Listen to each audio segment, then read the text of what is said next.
નમસ્કાર ખેડૂત મિત્રો. આ વર્ષે વરસાદી વાતાવરણની વચ્ચે બધા પાકોની અંદર આંતરખેડ કરવી અતિ મુશ્કેલ થઈ ગઈ છે. એટલે મોસ્ટ ઓફ 80% ખેડૂતોએ અલગ અલગ પાકની અંદર નિંદામણ નાશક દવાનો ઉપયોગ કરવો ફરજિયાત થઈ ગયો છે.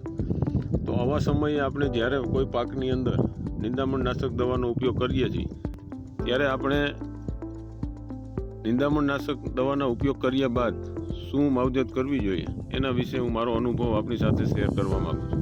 તો મગફળીના પાકની અંદર જ્યારે આપણે નિંદામણ નાશકનો ઉપયોગ કરતા હોય તો એ બાદ મગફળીનો પાક છે એ સ્ટ્રેસ અનુભવ કરતો હોય છે. કારણ કે એક તો આવા વાતાવરણની અંદર સૂર્યપ્રકાશ ના હોય અને સૂર્યપ્રકાશની ગેરહાજરીમાં કોઈ પણ છોડ છે એ ખોરાક બનાવવો એના માટે મુશ્કેલ હોય છે. તો પાછું આપણે નિંદામણ નાશક દવાનો ઉપયોગ કર્યો એટલે બે બાજુથી છોડને સ્ટ્રેસ અનુભવ થતો હોય છે. એક તો ન્યુટ્રિશન અપડેટ ના કરી શકે, પ્રકાશ સંશ્લેષણની ક્રિયા ના થાય એટલે, અને બીજું આપણે નિંદામણ નાશકનો ઉપયોગ કર્યો હોય એટલે જમીનમાંથી તત્વો ઉપાડવા માટે સ્ટ્રેસ અનુભવતો હોય છે. તો આવા સમયે મેં આ મગફળીની અંદર 2 વખત નિંદામણ નાશકનો ઉપયોગ કરેલો છે.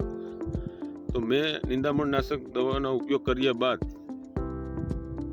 રીએગ્રીની 2 પ્રોડક્ટો બી માઇક્રો અને બી ચાર્જર, આ બી માઇક્રો છે જે તમામ સૂક્ષ્મ પ્રકારના તત્વો એની અંદર અવેલેબલ છે, અને બી ચાર્જર જે છોડની રોગ પ્રતિકારક શક્તિમાં વધારો કરે છે. તો નિંદામણ નાશકના દવાનો ઉપયોગ કર્યા બાદ છોડ સ્ટ્રેસ ના અનુભવે અને ખરાબ વાતાવરણની અંદર પણ છોડ ખોરાક બનાવી લે એના માટે આ પ્રોડક્ટોનો મેં ઉપયોગ કર્યો હતો. આ મગફળી છે મેં 1 જૂનના વાવેતર કર્યું હતું ઓરવીને ડ્રીપ ઉપર.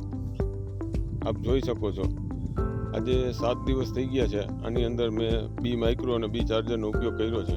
એનું પરિણામ મને ખૂબ સારું મળ્યું છે. આપ પણ આ બંને પ્રોડક્ટોનો સ્પ્રે કરી વ્યવસ્થિત સારી રીતે આપણે પાકને તંદુરસ્ત કરી શકો છો. નિંદામણનાશક દવાનો ઉપયોગ જે ખેડૂતોએ કર્યો હોય એ ચોક્કસપણે આ બંને પ્રોડક્ટનો સાથે ઉપયોગ કરી શકે છે.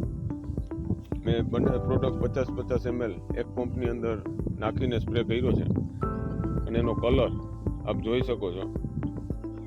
જય જવાન જય કિસાન.